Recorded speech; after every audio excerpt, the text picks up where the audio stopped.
Hello everybody, this is George with Melnix Automotive. I'm working in a 2021 Toyota Sienna. This procedure should work on most newer Toyotas. Alright, if you look at my left corner right here, we have the vehicle with a star on top and a cone off. That's your park assist. And also if you look at my dash right here, my park assist off. And you cannot engage it, you cannot enable it or from your steering controls. Because you could, if the system worked properly, then you could enable it or disable it. But since it's not working properly, you cannot enable it or disable it, and I explain you why. Also, if you connect, there's a bug in the software. If you use OE or if you use like Autel or something, you will have a problem. Once you scan the car, it will not find a module for park assist. I mean, it's just not going to find the module. There's park assist camera, which is not it.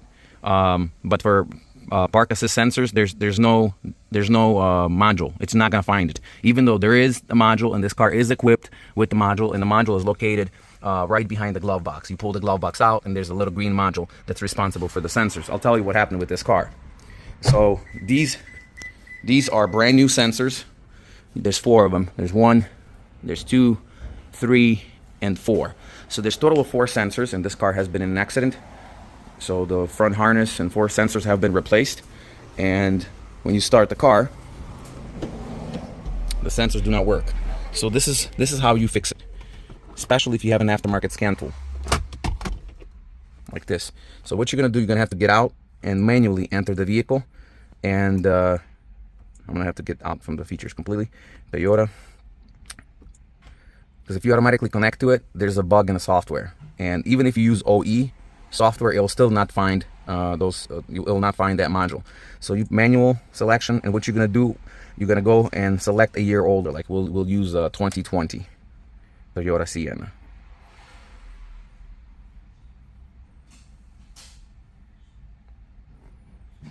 Prius, and then we'll find Toyota Sienna right here.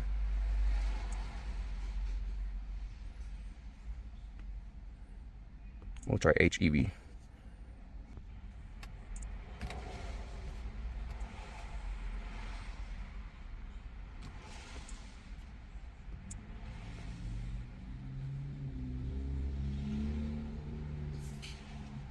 There you go. See, we have clearance warning.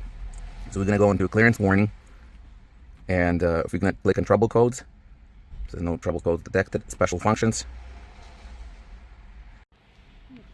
Okay, so next we select ECU calibration.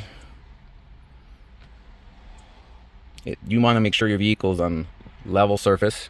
It has to be perfectly leveled.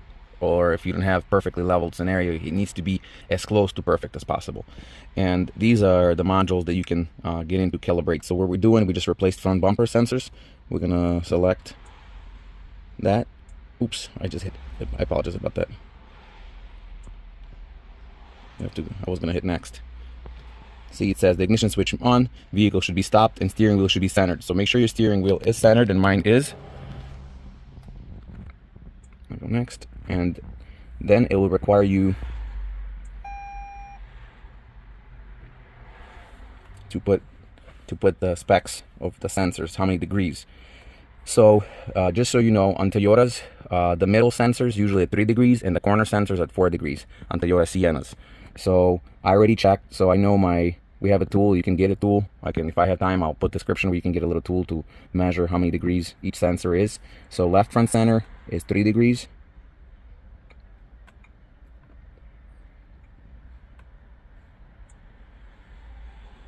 So left front center sensor 3 degrees, right front center sensor 3 degrees, and then next screen will give us the corner sensors. Left front sensor 4 degrees